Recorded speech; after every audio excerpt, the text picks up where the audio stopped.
Welcome to another episode of El Jangueo, the Hangout with Jonathan Mejia. Today we have royalty in the house. I'm talking about Miss Universe Honduras 2016, won a beauty pageant in 2021. Sirey Moran, welcome to Fox 26. How are you feeling? Hi, Jonathan. So happy and excited to be in this place and right next to a Honduran guy that is also representing very well Honduras. We need more people like that and show why we are the country with a flag with 5 stars. So I'm happy for the words that you said about me. For me, it's an honor, be a beauty queen of my country and also represent Honduras international. I think your story is super amazing because, people look at you and they say, a beauty queen represents her country, but you've had to fight and fight for your title, fight for your respect and your name. For those who may not know who you are, you come from Honduras. Talk to us about what life was like in Honduras growing up. What were some of your favorite things to do? Well, I'm very proud to be Honduran because my mom and my dad, they're from there, and I was born in El Progreso, in San Pedro Sula, and then I grew up in El Progreso Lloro, and I'm coming from a family that they didn't have that much. My mom, she went to school without shoes. I'm very proud to say that. And it's a lady that, she got divorced and she was working so hard with 4 kids. And now she's a lawyer. My sister, it's an engineer, and my brother is a doctor. And everybody in the family, we're doing very good for all the hard work that she did. So I feel my story is the story of many Hondurans that we're coming from nothing, and now, I'm here right next to you in Houston, Texas, and I'm a USA citizen too, and I feel so good, because everything is thanks to my mom and my dad that they work hard. So that's Latinos, that's Hondurans, we're hard workers. Yeah, so talk to us about, starting in beauty pageants. Is that something that you always wanted to do? How is it that Sirey ends up, representing her country? It was never my dream, to be honest. I didn't expect to be a beauty queen. Actually, you are very tall. If you don't know, Jonathan is super tall, and me to be a girl, I'm very tall too. So everybody was like, she should do something. She's beautiful, she's tall. I tried to be basketball player and then volleyball player, but I was very bad. And suddenly, I got this casting to be modeling, not a beauty pageant, so it was totally different. And later, the life, God, gave me this opportunity to run to be Miss Honduras Universe. I have a crazy story and the way to be Miss Honduras, but everything, it was good to make me stronger. And then I went to Miss Universe in Philippines, and my name was not Sirey anymore. My name was Honduras, and that was wonderful. And a lot of people really thought that I was going to make it to the top 10. And my biggest dream, it was to be the second Honduran to be in the top, or why not be Miss Universe. But later God showed me that He have better plans for me, and I won a big competition and Univision. This a reality show is called Nuestra Belleza, Latina, and I became the first Honduran to win that crown. And that was huge. Yes. that was something that I think it's a special moment for you, but also for all the Hondurans that were, voting. It's so funny. I worked at that company. So when I saw the casting, and there's, I'm always looking for the Honduran because that's who I'm going to support. So I saw you, I was like, that's amazing. And then you got in, you were killing it, killing it. Week through week, challenge to challenge, you were winning. We were like, all right, she has to win. If she doesn't win, then something's happening. But talk to us about being in a reality TV show. You were, 3 months without no cell phones, no outside communication. You're there with several other women. It's catty, it's competition. What was that pressure moment like? Well, you mentioned something that nobody believed, and it's true. It's true. We didn't have fun for 3 months. No television, no radio, no newspapers. We can't communicate with our families, so that was very, very hard. That more than a beauty pageant, it was a contest that it gave you the opportunity to be in front of the cameras with a big company. And I was like, that's my dream. I want to be in television. I went to school in Honduras. I attended college to be working in medias, So I was like, okay, no phone. It will be hard.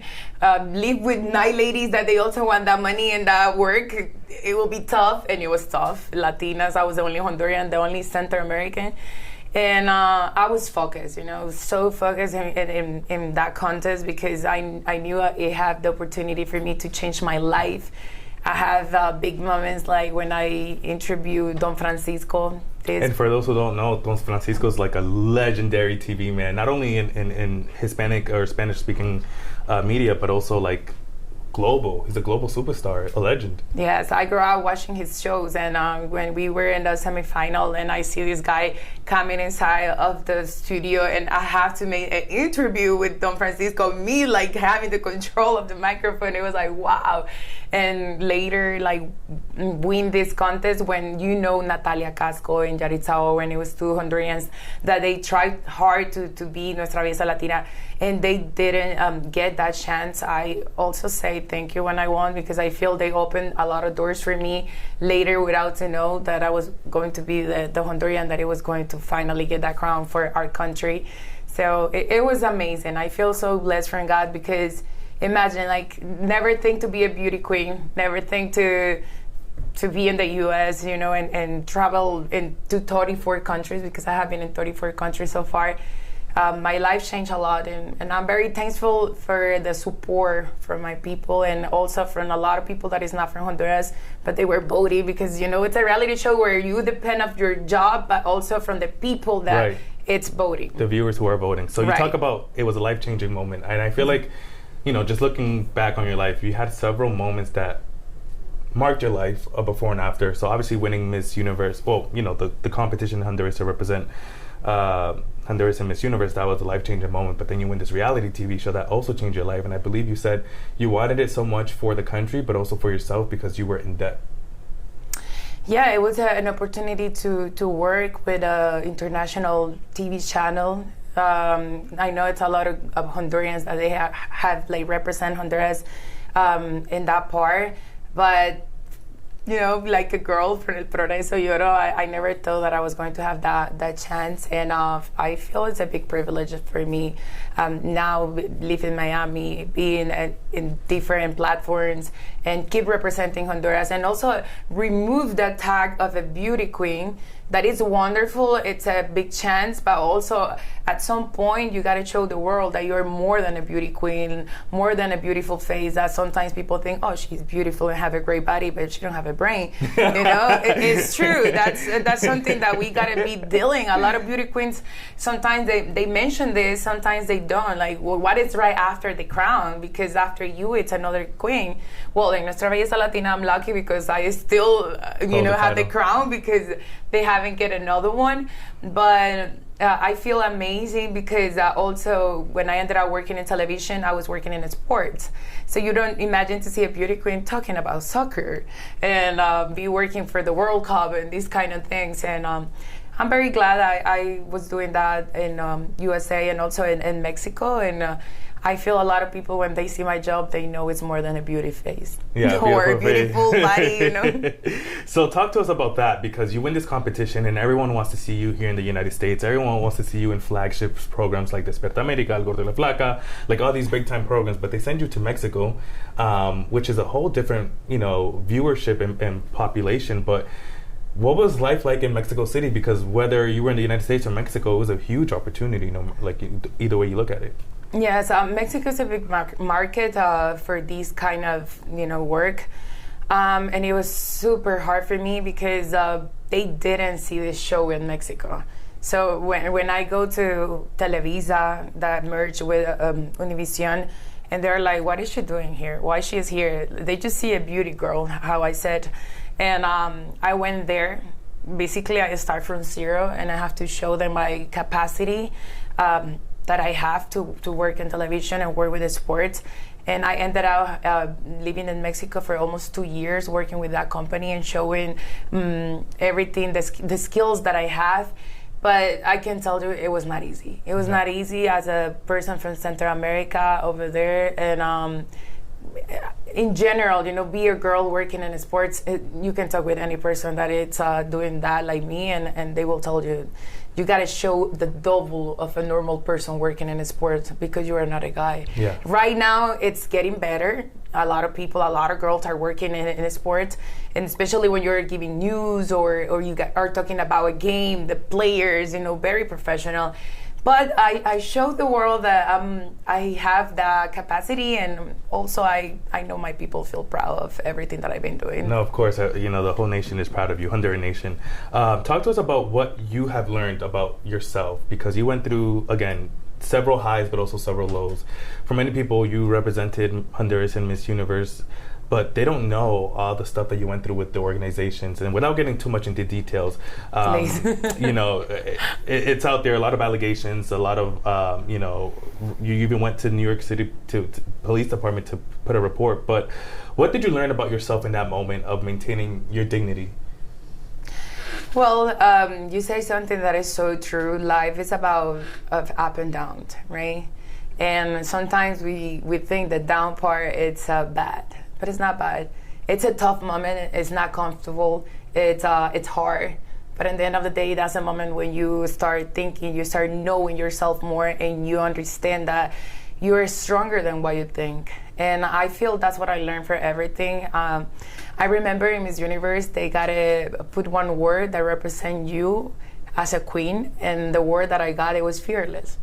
And honestly, because I learned English when I was 19, my English is not that perfect. You can tell that I'm not natural talking in English. And when I got the word, I was like, that was in 2016. What is the meaning of this? Because I'm just so fearless. And I was like, wow. And I was like, yes, I am. And that's life. I'm very blessed when I'm in the up part, and I'm very blessed when I'm in the down part. Because everything, it gave me the opportunity to keep growing. Everything, it gave me the opportunity to embrace myself and be proud of me. Yeah. When people is clapping, when people don't even know who you are. So it made me stronger and proud. Yeah, and another moment that, I think that marked your life and your career was the fact that you won this big show, this big reality show. They sent you off to Mexico. You do 2 years or a year in Mexico? With the company, 2 years. 2 years, and then like anything else, there's layoffs. So you were part of a layoff. Talk to us about reinventing yourself and going through that difficult moment. Well, the difficult moment, I still feel that I'm passing through, because when you start working in television and you don't have a contract with that, people think your life is over.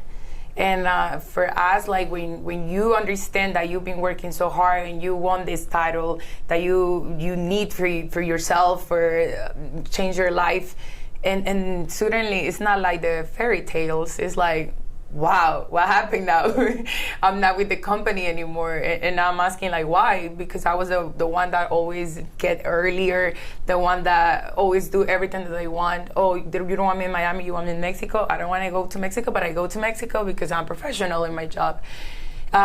So you start thinking, like, what is next? But that's life, you don't have an opportunity to stop, because you need to work to make the money. That is not the solution of life, but it's something that you need. Yeah, you got to pay bills. Yes, exactly. Not better word to say. I can tell you that I'm very blessed because I always have job. Probably not with a contract with some specific channel, but I always have a job.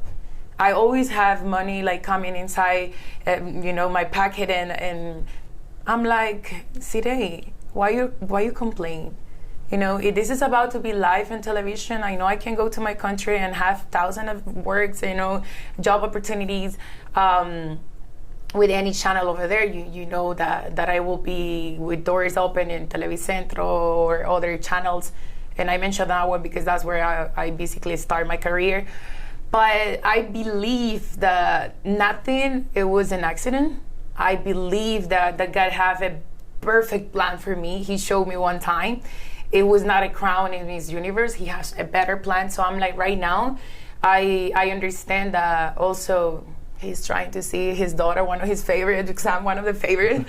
And she's very, serious about the faith.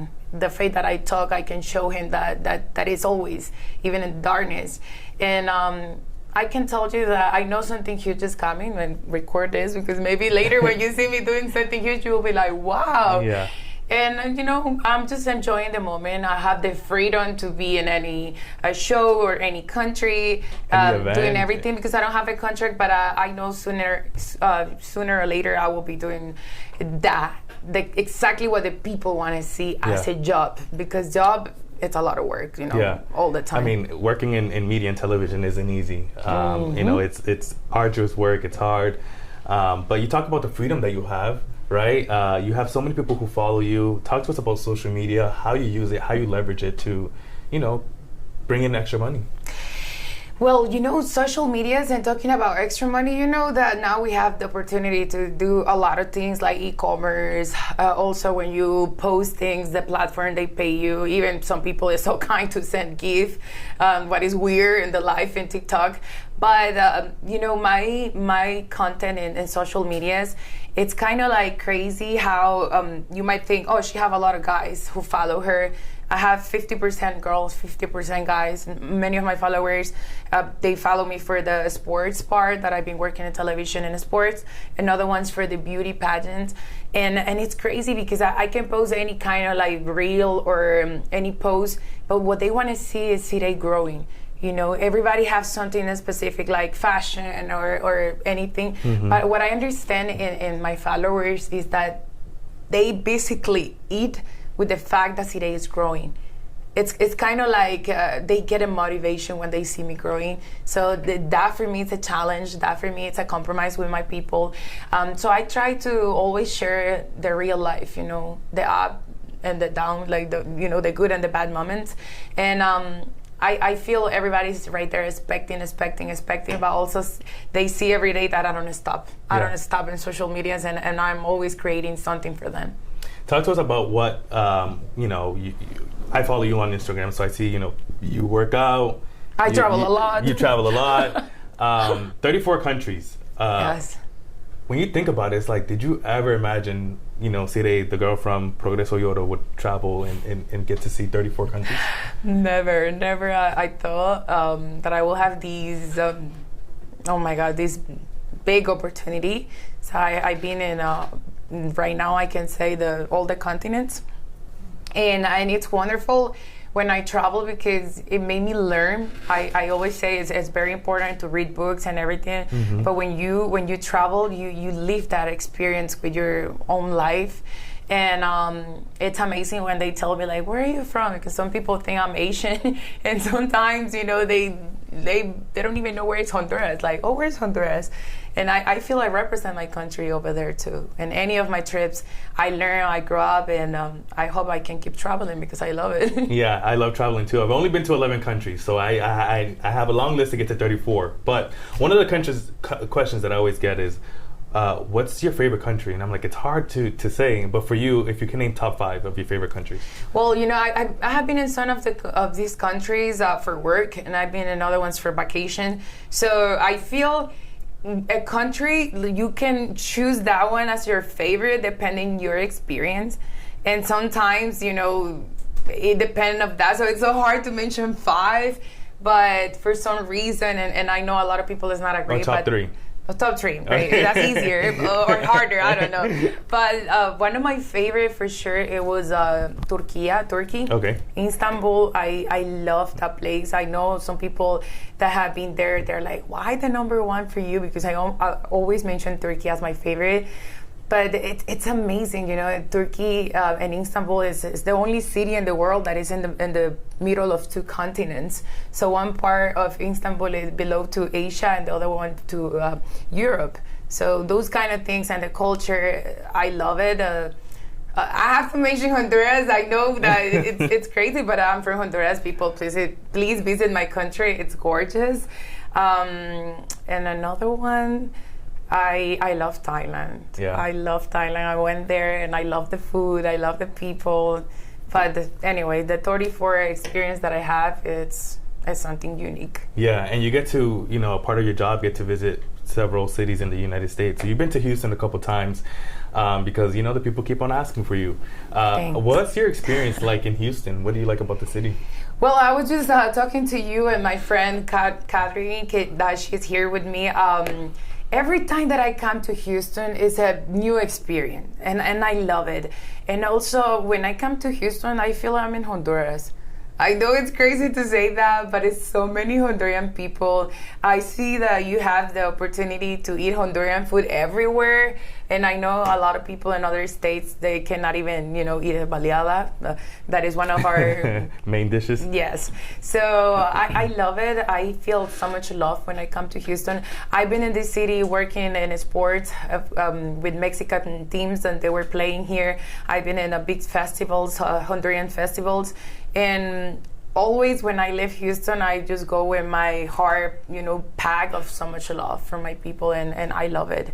And also, I always have the opportunity to have good food from Texas, a lot of barbecues and a lot of meat. And the local people from Texas too, they're like so kind. I like the style, everything. It's unique. It's very unique. I feel like, because I'm not from Houston, I've only lived here for 2 years, but Houston's a very special city, special city, special people. We're wrapping up now, but just talk to us about, you talk about a lot of Honduran people here. You were able to become a U.S. citizen. What message do you have for Alcatrachos and Latinos que están aquí, que están en un país que no es de ellos? They're in a place in the country that's not theirs, but, like you said, we Latinos in general, Hondurans in general, we fight to live another day and keep on fighting to make our dreams and our families' lives important. Yes, right now it's a very tough moment for Latinos and a lot of people from other continents that they're, having this trouble to not have a green card or they're not USA citizens. Come to another country, I feel even if you come with a green card or not, like me, I came as a resident for my dad, and I know I'm very blessed to be American now, but I can tell you it was not easy. It was not easy to leave my country, and people might think like, why they come here then? Why you don't stay in your country? For me, I feel everything have a reason why it happens, and even the moment that we're passing through right now, I just can tell you that people is not here because they want to or because they don't want to be in their country, but they're here because they're making this city and the country better. I feel that's the good part, that the Latinos that are focusing and they know that this is a big chance, this is a big opportunity. They come to make their life better, but they also come to make the life of Americans better in some way. And we hope, that everything gets better for everybody because everybody have their own opinion. Some people disagree, some people disagree. But I hope we have peace. More than anything, because every day that I see the news is getting worse and people is getting splitted. And I just tell the Latinos que sean fuertes, ¿no? Porque estamos en una situación muy, muy compleja, pero que al final vengamos a representar muy bien a nuestro país, a los Estados Unidos, pero que también vengamos a aportar, ¿no? A crecer, a alcanzar esos sueños que tenemos como personas que vienen a mirar a este país y hacerlo mejor, y que ojalá en el nombre de Dios que todo se mejore pronto en el tema migratorio. And resume just to be strong, come here and work hard so you can achieve your dreams. Today, what advice do you have for younger girls who may want to become a beauty queen or sportscaster or just follow your footsteps? Well, number one, pay attention about what your parents say because they are always right. We always say, I know mama, I know papa, but yeah, mom and dad, they know what they're saying. If you keep yourself closer to them, even God is going to bless you more and open more doors. Also, for no reason, be like, I want to be a TikToker, I want to be a YouTuber. I hear that a lot from the new generations. But it's so important that you attend school, you finish your high school, your college, because that opens more doors.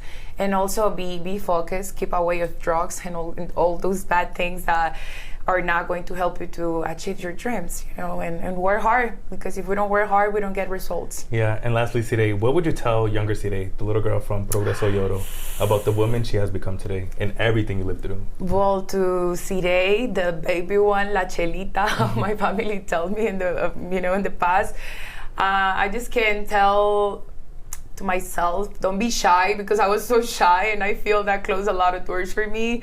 And be strong, because you will pass through a lot of things, but all those things are going to make you stronger, and God will take care of you all the time. Sirey, thank you so much. Thank you, Jonathan. Appreciate it. Well, that was it for this episode. By the way, this is my first interview full in English in Let's my go. life. You did great. Thank you. I hope you got to enjoy this episode and really learn about what Sirey's life has been like, her journey, and if she's been able to make it from Progreso y Oro to the world in different countries and different continents, so can you. Thank you.